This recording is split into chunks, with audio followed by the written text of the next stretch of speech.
There's a certain amount of luck involved in any hunting situation. But when it comes to setting up the kind of close-range shots you need for hunting with a bow and arrow, a lot depends on your ability to get close to game without it seeing, smelling, or hearing you. That's why complete camouflage for yourself and your equipment is so important. Take a look. A deer walking through the fall woods is constantly on the lookout for any sign of movement or anything out of the ordinary. More than likely, the deer does not see colors, so the fall woods becomes a patchwork of gray.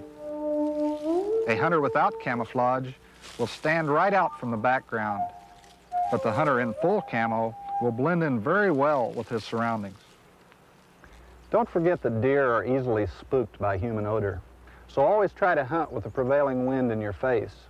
Some bow hunters will also use a masking scent to help hide their presence, either one that simulates a natural animal smell like skunk or fox, or one that gives off a natural food aroma. With their acute hearing, it's tough to sneak up on a deer, especially in the autumn woods.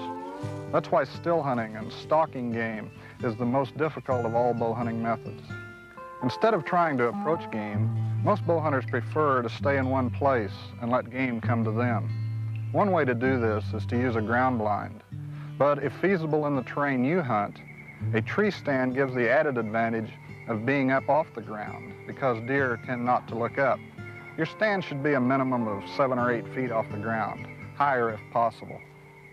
Most bow hunters will try different hunting methods, depending on the terrain, the weather, their own experience in the field.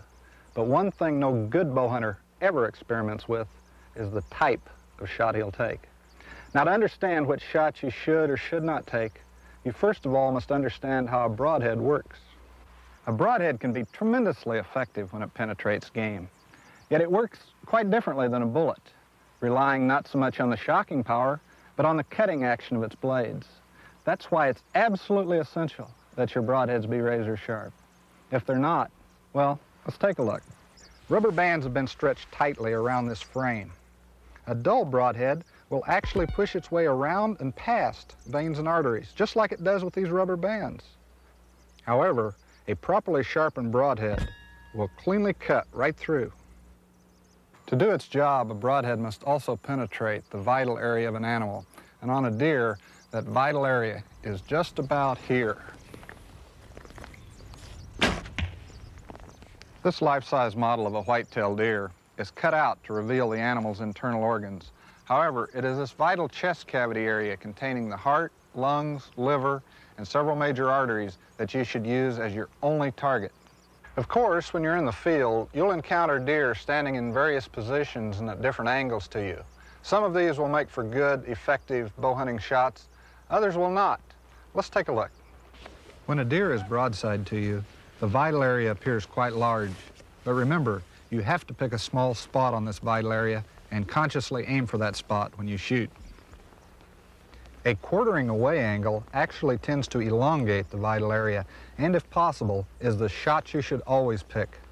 A chest-on shot is tempting, but the vital area is well protected by bone and is actually very small.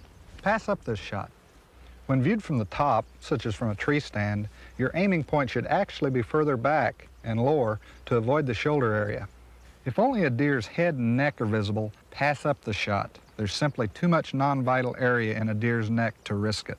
A rear-end position provides a very low percentage shot, the kind a responsible bow hunter passes up. Remember, a responsible bow hunter will take a shot at game only if it's within his consistently accurate range and offers a clear view of its vital area. There's simply no excuse for taking any other kind of shot.